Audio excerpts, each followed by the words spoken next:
Bonjour, bienvenue en acoustique avec Cédric. Aujourd'hui, nous recevons Daisy. Daisy, bonjour. Bonjour. D'accord, donc Daisy, c'est nous deux. C'est vous deux. Exactement, avec les deux Y, c'est nous deux. C'est notre entité artistique. Alors pourquoi le nom Daisy en fait? Et à l'origine, ça vient de mon prénom qui s'écrit donc avec un I. Et en fait, ça a été l'origine de ce projet. Nous, on a travaillé dans un premier projet de groupe où on était 6 musiciens avec un registre musical très différent. Et en fait, quand on s'est lancé sur ce projet-là, j'écrivais des textes de mon côté qui avaient vraiment rien à voir avec ce premier projet. Et donc, on a commencé à travailler ensemble.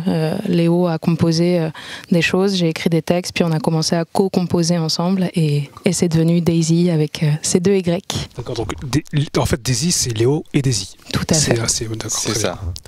Comment est-ce que vous êtes rencontrés en fait? Parce qu'apparemment, vous venez de la même ville tous les deux. Hein? Ouais, en fait, on s'est rencontrés, on venait de passer notre bac. En fait, on s'est rendu compte il n'y a pas longtemps qu'on fêtait nos 10 ans là, de travail et d'amitié, il y a quelques semaines où on est peut-être en train de les fêter. Et on s'est rencontrés en sortie de lycée.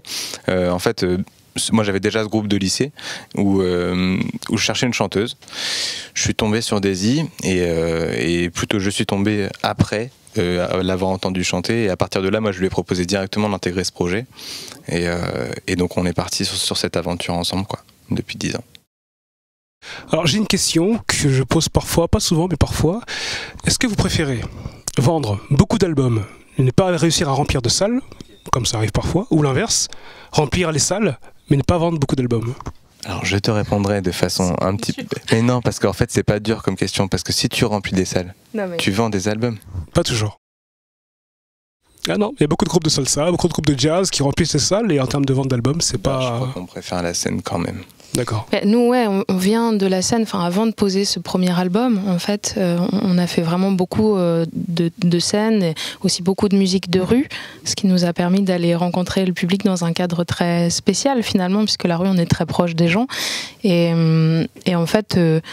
c'est vraiment de là d'où on vient, avant de vraiment poser cet univers sur un objet physique et de réfléchir à quel était notre univers musical. Il vivait déjà sur scène, donc je pense que la scène, c'est notre lieu de prédilection. Après, évidemment, comme n'importe quel artiste, on se souhaite de rencontrer notre public et de vendre beaucoup d'albums si les gens aiment ce qu'ils entendent et qu'ils ont envie de le réécouter d'une manière différente chez eux, puisqu'en plus, on a fait un travail vraiment d'adaptation des morceaux sur scène, puisque on est les premiers, quand on va voir des artistes qu'on aime, à aimer entendre des choses différentes des versions albums.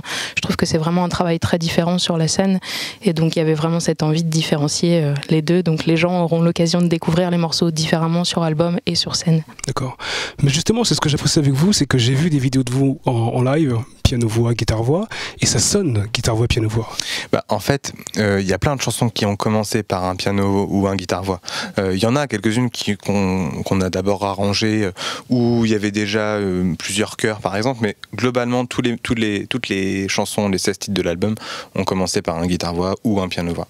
Donc forcément c'est sûr que nous, quand on interprète en acoustique, il se passe un peu l'essence du morceau, et du coup je pense que les gens le ressentent aussi comme ça. Oui, mais en fait, c'est ça, parce que parfois, le guitare-voix, c'est le squelette, et on sent qu'il manque quelque chose. Et vous, quand on vous écoute, vous faites partie des groupes où c'est déjà riche. Au niveau des arrangements, au niveau des accords, c'est déjà riche, en fait. C'est gentil, merci. C'est pas le squelette, et on attend la basse, on attend le... Il est où le batteur? Il vient quand? Voilà. Et l'ensemble de cordes. Non, mais... pour nous, une chanson, si ça marche, elle doit marcher en guitare-voix et en piano-voix, ou en piano-voix, dans un format le plus épuré, et des fois même en acoustique, en a cappella pure, ou juste à la guitare. Il faut qu'on puisse avoir un sentiment, ressentir quelque chose. Et voilà. C'est mon sentiment. Est-ce que vous pouvez nous parler de cet album, en fait, que je montre à la caméra? C'est le premier gros bébé. C'est un résumé des 10 ans qui viennent de se passer pour nous. On a 28 ans tous les deux, donc 10 ans pour nous, ça veut dire beaucoup de choses. C'est à la fois un résumé de ces 10 ans, et à la fois les bribes de ce qu'on ambitionne pour la suite. Donc pour nous, il est très important. Il y a 16 titres. il y a du français, il y a de l'anglais, il y a des chansons dans lesquelles les deux coexistent, comme dans le morceau qu'on a joué aujourd'hui. Et ouais, c'est très, très important pour nous. C'est vraiment un premier décor qu'on a voulu poser pour aller rencontrer les gens. Donc à vrai dire, il est sorti le 20 septembre. Donc on est un peu là, c'est tout frais pour nous. C'est un peu encore surréaliste et on attend avec impatience de rencontrer les gens sur scène. Et puis on a commencé là un peu déjà les concerts. Et puis les premiers retours aussi, puisque je pense comme n'importe quel artiste, on est un peu dans cette attente de savoir comment ça touche les gens, qu'est-ce qui les touche, en quoi ils se reconnaissent dans ces morceaux. Voilà, c'est ça le plus important pour nous. D'accord.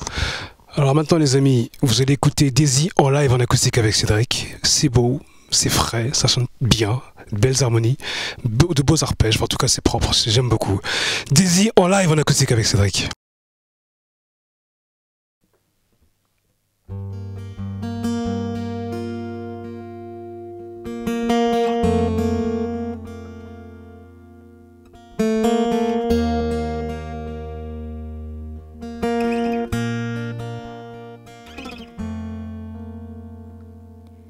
Et si tu te bats, tu te bats, tu te bats, que tu te bats encore. Et si tu te bats, tu te bats, tu te bats, que tu te bats encore. Dis-moi qui je suis dans les regards silencieux. Et dis-moi que j'ai grandi, que tu peux toujours lire dans mes yeux. Je connais bien ces larmes, mais si tu me parles, si tu me parlais, on déposerait les armes. Regarde toutes ces failles de taille à semer. Tu sais, le silence est dehors, mais il est temps de le rompre. Je n'ai plus envie de trembler. J'ai déjà trop plié sous les bombes. Quand la vie m'attendait, I want the beautiful, beautiful ending. Something so I've been waiting for, waiting for.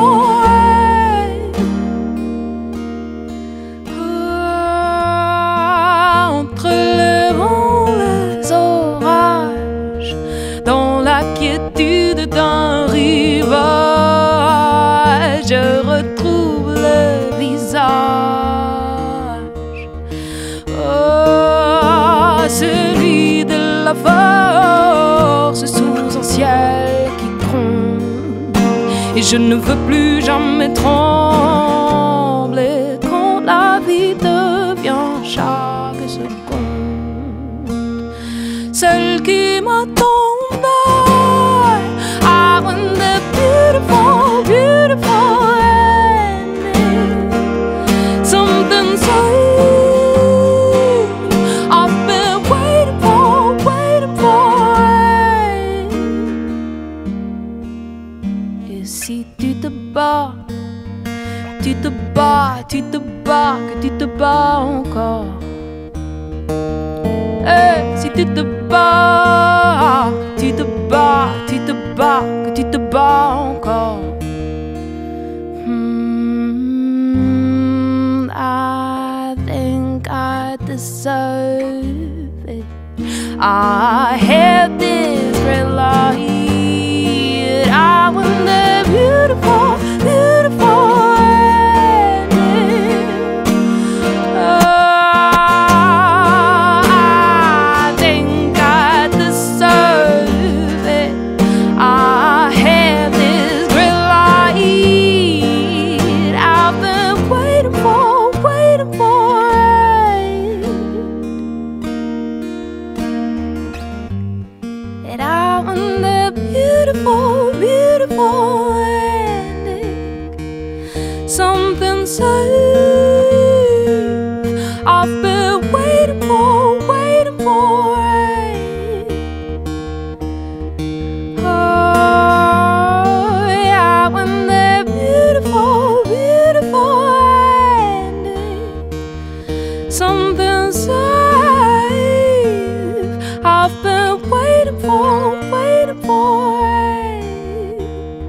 a beautiful, beautiful